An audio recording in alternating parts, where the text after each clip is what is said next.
Uma viabilidade de votar esse texto aqui? Bom, essa proposta de emenda à Constituição está no âmbito da Comissão de Constituição e Justiça. Há uma autonomia da CCJ nos debates que são ali travados, inclusive sobre a pauta e sobre a evolução dessa pauta. O que eu digo como presidente do Senado é que nós vamos ter toda a cautela com um tema dessa natureza. Primeiro, porque envolve uma alteração constitucional. Segundo, porque é um tema, de fato, que gerou grande repercussão, grande polêmica, e é preciso entender em relação ao mérito dele. Então, de nossa parte, haverá toda a cautela, prudência e um amplo debate com a sociedade, com os segmentos que desejem debater esse tema, inclusive no plenário do Senado Federal. Há, inclusive, um pedido de sessão de debates formulado pelo senador Fabiano Contarato, para que esse tema seja também amadurecido por todos os senadores. Então, o que eu posso dizer é que, assim como todas as outras, há um respeito de nossa parte em relação às propostas legislativas de todos os parlamentares, mas, naturalmente, se tratando de uma emenda constitucional, nós temos que ter toda a cautela de poder fazer um amadurecimento devido acerca do mérito da proposta, se ele é bom ou não.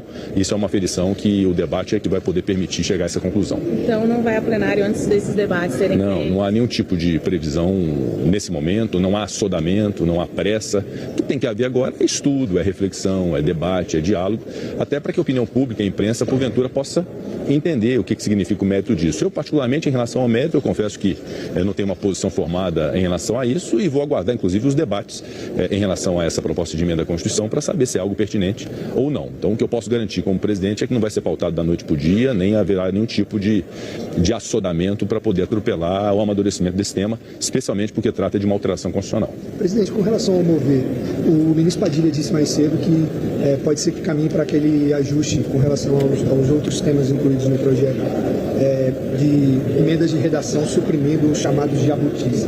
O senhor acredita que esse é o caminho? Criaria alguma rusga com a Câmara dos Deputados?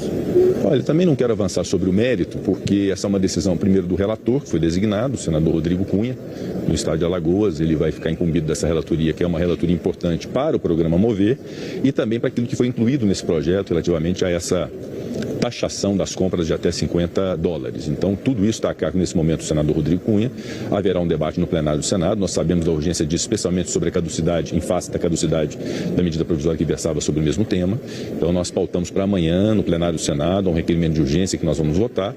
E, primeiro, o senador Rodrigo Cunha. No segundo momento, os senadores vão poder debater amplamente esse tema. Mas, de fato, qualquer alteração que se dê ao texto, inclusive a título de supressão, naturalmente retornará à Câmara dos Deputados. Qualquer modificação, inclusive supressiva, nesse projeto, enseja o retorno à casa de origem, que é a Câmara dos Deputados. Para que não haja o retorno, que é o desejo, me parece, do governo, seria, então, aprovar, enviar para a sanção e o presidente vetar? Olha, eu falo do seu ponto de vista em tese, de abstrato, né? Não estou falando sobre o caso em si, porque eu não sei qual vai ser o desfecho, mas para que não retorne à Câmara e vá para a sanção, é manter o texto da Câmara, né? Então, é só nessa hipótese.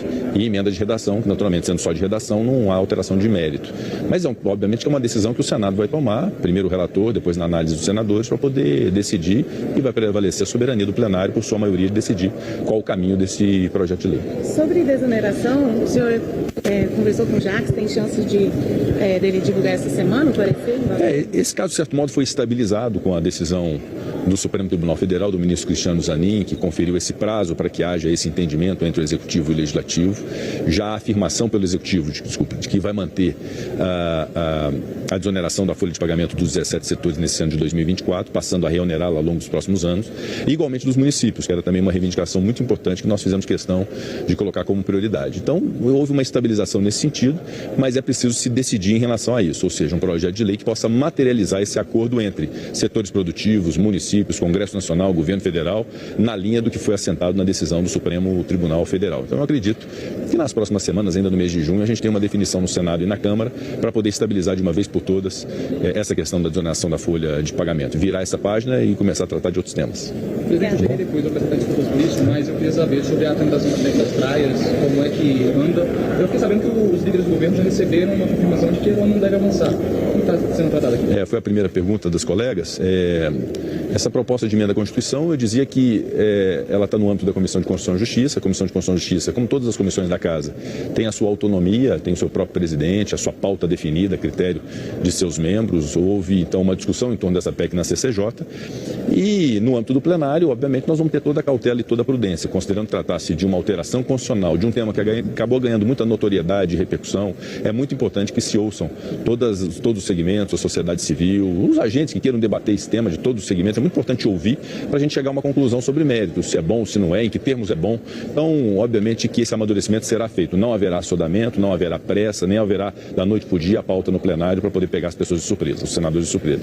Isso não vai acontecer nem nesse projeto, nem em qualquer outro. E já há, inclusive, um pedido do senador Fabiano Contarato de sessão de debate no plenário a respeito desse tema. Então, nesse momento, é refletir, debater, ouvir e chegar depois a uma conclusão. Então, é essa atuada nossa na presidência. Muita cautela, muita prudência e sem pressa. Já tem data para essa sessão de debate? Não, ainda não. Não foi nem aprovado o requerimento. Hoje o senador Fabiano Contarato me pediu que pudesse pautá-lo. A gente deve pautar. Obviamente, eu quero alinhar com a Comissão de Constituição e Justiça também, porque é possível fazer audiências, inclusive na própria CCJ, que é o local próprio nesse momento da discussão desse tema, mas especialmente em razão dessa grande notoriedade de um tema dessa natureza, que ganha repercussão, que gera polêmica. É muito importante que a decisão do Senado Federal seja uma decisão refletida a partir de todos esses argumentos. Então é muito bom todas as pessoas falarem, todas as pessoas criticarem até, para a gente chegar num bom termo, numa boa conclusão em relação a isso. Presidente, ainda sobre o assunto, como que o senhor, Rodrigo Pacheco, vê a situação da preservação e conservação dessas áreas que estão sendo discutidas por parte do governo? Você acha que cabe, talvez, uma possibilidade de a iniciativa privada ajudar também nessa conservação, na preservação dessas áreas? Eu sinceramente, eu como presidente do Senado nesse momento, num tema que está sendo amadurecido pelos colegas senadores, há um parecer de um relator, há pontos de vista diversos, eu vou me reservar a não opinar nesse momento, nós vamos deixar o debate fluir. Eu confesso até que eu não tenho uma opinião formada, dizia agora há pouco, em relação ao mérito dessa matéria. Ela foi pautada na Comissão de Constituição e Justiça, não foi uma deliberação da mesa diretora do plenário do Senado. Então, eu vou ter toda a cautela e, naturalmente, como senador, eu vou aprofundar. Eu quero ouvir muito todos os argumentos do governo federal, da oposição, dos ambientalistas. Eu vi, inclusive, vídeos das pessoas que usam as praias, né? Então, isso tudo a gente tem que ouvir, de fato, e chegar a uma boa conclusão. Então, a mesma não pressa, né? E a mesma cadência e prudência que eu vou ter como presidente em relação à pauta, eu quero que vocês tenham também em relação à nossa possibilidade de conhecer melhor esse texto, tá bom? Obrigado.